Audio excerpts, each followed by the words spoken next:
காலையில எங்க ஓடி பிடிச்சி விளையாண்டுட்டு இருக்கோம் பாக்கீங்களா? ஹார்பர் பீச் தான். காலைல ஃப்ரெஷ்ஷா மீன்லாம் வாங்கி குழம்பு வைக்கலாம்னு சொல்லிட்டு தான் நானும் ஹஸ்பண்டும் போறதா தான் பிளானு. பாப்பா வீட்டுல தூங்கிட்டு இருந்தனால அம்மாட்ட விட்டுட்டு தான் கிளம்பியிருந்தோம். கரெக்டா வாசலை கிராஸ் பண்ணதுமே அம்மான்னு சொல்லிட்டு சத்தம் கேட்டுது. ஸோ அவளுக்கு குல்லாவை மாட்டி பாட்டில பாலை வச்சுட்டு நாங்க கிளம்பிட்டோம். போன வாட்டி ஹார்பர் பீச்சுக்கு போனதுமே மண்ணுல கூட நடக்கவே இல்லை, ரொம்ப அழுதுட்டே இருந்தா. ஸோ இந்த வாட்டியும் அழுவான்னு தான் எக்ஸ்பெக்ட் பண்ணோம். ஆனா இந்த வாட்டி அப்படி இல்லை, கடல் அலையில நல்லா வாக் பண்ணிட்டு இருந்தா, ஓடி பிடிச்சி விளையாண்டுட்டு இருந்தா. ஆனா எங்களுக்கு தான் கொஞ்சம் சீரியஸா பயமா இருந்துச்சு, கீழே விழுந்துருவாள்னு சொல்லிட்டு. ஆனா அவ சூப்பரா என்ஜாய் பண்ணிட்டு இருந்தா.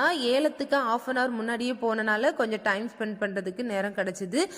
ஏலம் போடுற இடத்துல கடல் மீன் மட்டும் இல்லாம ஆத்து மீனும் ஸ்லேப்பி மீன், அப்புறமா மணல மீன்லாம் வச்சிருந்தாங்க. அது எனக்கு அந்த அளவுக்கு பிடிக்காது, அந்த அளவுக்கு கொஞ்சம் ஸ்மெல் அடிக்கிற மாதிரி இருக்கும். நாங்க அது வாங்கல. பாறை மீனும் அப்புறமா மாவள மீனும் வாங்கிட்டு வீட்டுக்கு கிளம்பிட்டோம். அவ்வளவுதான். நெக்ஸ்ட் வீடியோல பார்ப்போம்.